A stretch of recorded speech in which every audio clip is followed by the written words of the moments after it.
ముఖ్యమంత్రి గారికి ఒకటే చెప్పాను, దాదాపు 4000 గిరిజన తాండాలకి రోడ్లు కావాలి. పంచాయతీలు క్రమంగా చూసుకుంటే 400 పంచాయతీలే కానీ గ్రామాలను మట్టుకు దాదాపు 4000 తాండాలు ఉన్నాయి. 20 మంది నివసించేయి, 40 మంది నివసించేయి. ప్రతి ఒక్కరికి రోడ్డు వేయడానికి కష్టసాధ్యం కనుక ముందు మనం 3 విడతల చొప్పున అనుకున్నాం. ముఖ్యమంత్రి గారు నా దృష్టికి తీసుకొచ్చింది, ప్రధానమంత్రి గారి దృష్టికి మేము తీసుకెళ్లబోయేది, ఎక్కువ మంది కనుక మీరు తొందరగా రోడ్లు రావాలి అంటే 20 మంది ఒక చోట కాకుండా కనీసం 200 మంది 300 మంది ఒక చోట మీరు అందరూ ఉండగలిగితే రోడ్లు వెంటనే వచ్చేస్తాయి. కాబట్టి సమస్య ఏమవుతుందంటే జనాభా తక్కువ అవడం వల్ల డబ్బులు కేంద్ర ప్రభుత్వం నుంచి వచ్చేయి మనం అన్ని మిగిల్చుకొని ఈరోజు చేస్తున్నాం. ఈ రోజున మనం నరేగా మీరు ఇలా అరిచి మీ అభివృద్ధి మర్చిపోతున్నారు. మీరు అరిచి సినిమాలు సరదా, నిజంగా మనస్ఫూర్తి చెప్తున్నా, మీకు సినిమాలకి రావాలన్న రోడ్లు ఉండాలి కదా.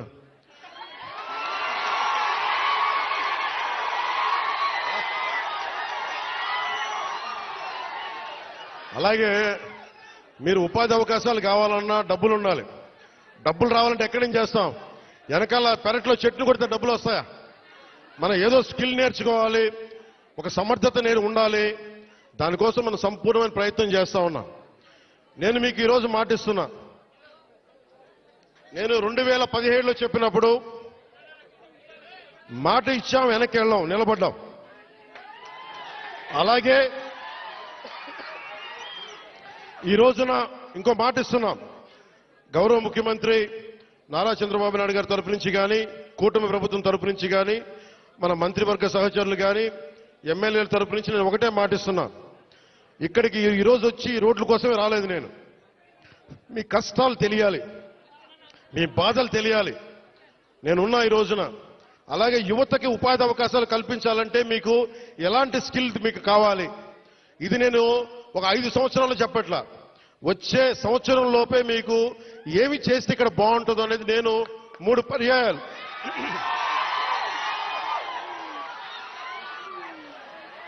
నేను 6 నెలలు అయింది ప్రభుత్వం వచ్చి. ప్రతి 2 నెలలకి నేను మన విజయనగరం జిల్లాలో కానీ, మన పార్వతీపురంలో కానీ, అరకు ప్రాంతాల్లో కానీ, గిరిజన జిల్లాలో కానీ అన్నింట్లో కూడా నేను కనీసం ప్రతి 2 నెలలకి 10 నుంచి 15 రోజులు గిరిజనులతోనే గడపాలి, మన ప్రాంతంలోనే గడపాలని నేను కోరుకున్నాను. ఎందుకంటే మీ అభివృద్ధి నాకు చాలా అవసరం. మీరు ఆనందంతో ఉండాలి. 70 సంవత్సరాల తర్వాత కూడా ఇంకా మీరు మందులకి, ఇంకా మీరు రోడ్లకి, ఇంకా మీరు ఉపాధి అవకాశాలకి బాధపడుతుంటే చలించే వ్యక్తి నేనున్నాం, దానికి స్పందించే వ్యక్తి ముఖ్యమంత్రి గారు ఉన్నారు. మా ఇద్దరి బాధకి మీకు న్యాయం చేయడానికి నరేంద్ర మోదీ గారు ఉన్నారు. మేమందరం మేము ముగ్గురం మీ బాధలను అర్థం చేసుకొని నేను వాళ్ళందరి తరపున క్షేత్రస్థాయిలో మన మంత్రివర్గ సహచరులతోటి ఎమ్మెల్యేల తరపున అందరితోటి కలిసి నేను ప్రతి గ్రామం పర్యటించి కష్టాలు తెలుసుకొని కొంతమంది పెద్దల్ని పిలిచి అవసరమైతే ఎలాంటి అభివృద్ధి ఇక్కడ అద్భుతంగా ఉంది, చూస్తూ ఉంటే చాలా అద్భుతంగా ఉంది. ఉదాహరణకి ఇలాంటి ఇల్లున్న చోట మంచి ఇల్లు చేసి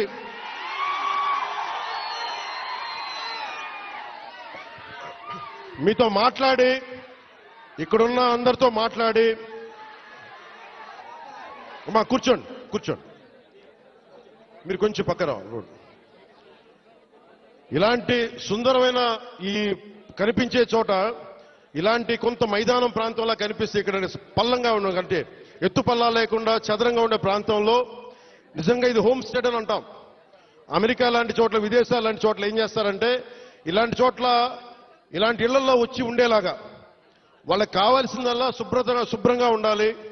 విదేశీయులు వస్తారు, చాలా మంది అడవులుగా అర్థం మనకి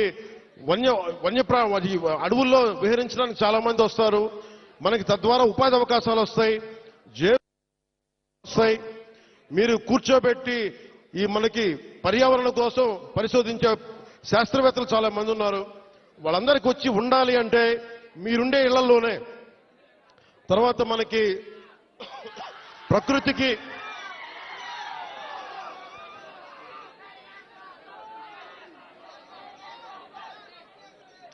5 సంవత్సరాల్లో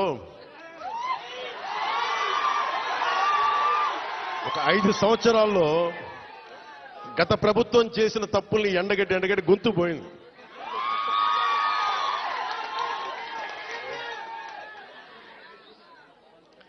ఈ రోజున నేను మీకు ఒకటే మాట ఇస్తున్నా, మీకోసం నిరంతరం పనిచేయడానికి నేను ఉన్నాం.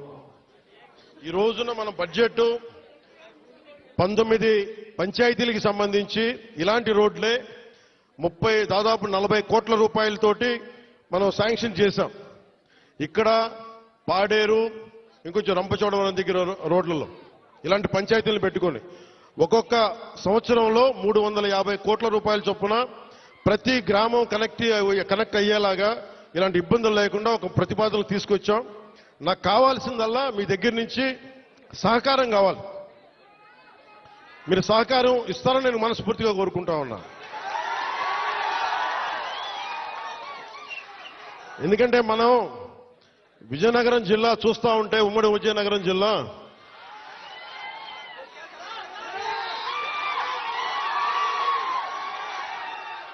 అడవుల్లో కాదు, ఇంత సుందరమైన ప్రాంతంలో పుట్టిన మీరు అదృష్టవంతులే. నేను నిజంగా నా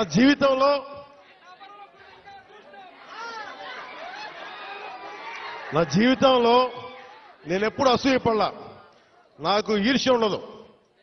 ఎవరైనా నాకైనా విజయం సాధించిన ఎత్తుకు ఎక్కి నాకు ఇబ్బంది ఉండదు. మొట్టమొదటిసారి మిమ్మల్ని చూస్తే నాకు అసూయగా ఉంది. ఇంత చక్కటి ప్రకృతి మధ్య మీరు బతుకుతూ నాకు అసూయ కలిగిస్తూ ఉన్నారు. అందుకని మీకు నాకు గుడొద్దు, బడి కావాలి మనందరికీ. ముందు చదువు ఉంటేనే భగవంతుడు గుర్తొస్తాడు, బడి ఉన్న చోట గుడి వస్తుంది. అందుకని నేను మీకు నిరంతరం మీకు అందుబాటులో ఉంటాను. కలెక్టర్ గారికి కూడా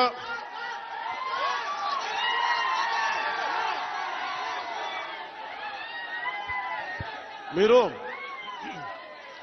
ఇక్కడ ఇంతమంది మీరు అన్నయ్య అంటారు, ఏం చేయరు మీరు. యువత ఇంతమంది ఉన్నారు.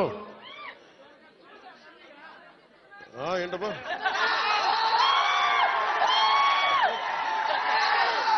యువత ఇంతమంది ఉన్నారు. నేను కోరుకునేదల్లా మీకోసం పనిచేసేవాడు ఒకడు కావాలి. కూటమి ప్రభుత్వం మీకోసం పనిచేస్తుంది. చంద్రబాబు నాయుడు గారికి ఒకటే చెప్పాను, సార్ మనం నిలబడాలి అంటే నేను ఒకటే చెప్పాను, ఇంటెలిజెన్స్ కానీ పోలీస్ శాఖ కూడా చెప్పారు, ఈ వర్షంలో ఎందుకు సార్ మీరు ఎందుకు ఆగిపోండి అంటే నేను ఒకటే చెప్పాను, మా వాళ్ళు వర్షంలో తడుస్తున్నారు, మా వాళ్ళకి రోడ్డు లేక బాధపడతా ఉన్నారు. నేను తడుస్తా, జ్వరం వచ్చినా ఎలాంటి అవాంతరాలు వచ్చినా మా వాళ్ళ పడ్డ కష్టం కంటే కూడా నేను పడే కష్టం పెద్దది కాదు. అందుకని నేను ఎందుకు ఈ మాట చెప్తున్నానంటే, మీకోసం పనిచేసే వ్యక్తుల సమూహాన్ని మీరు ఎన్నుకున్నారు. మీకోసం పనిచేసే వ్యక్తుల సమూహాన్ని మీరు ఎన్నుకున్నారు. మేమందరం ఇక్కడ ఉన్నాం. మంత్రి గారిని చూస్తా ఉన్నారు, ఎమ్మెల్యే గారిని చూస్తా ఉన్నారు, ఇక్కడున్న నాయకులందరినీ చూస్తా ఉన్నారు. మేమందరం కూడా ఎందుకున్నాం ఇక్కడంటే, మీకు 5 సంవత్సరాల కాలంలో ఏదో మాట చెప్పి వచ్చి వెళ్ళిపోవడానికి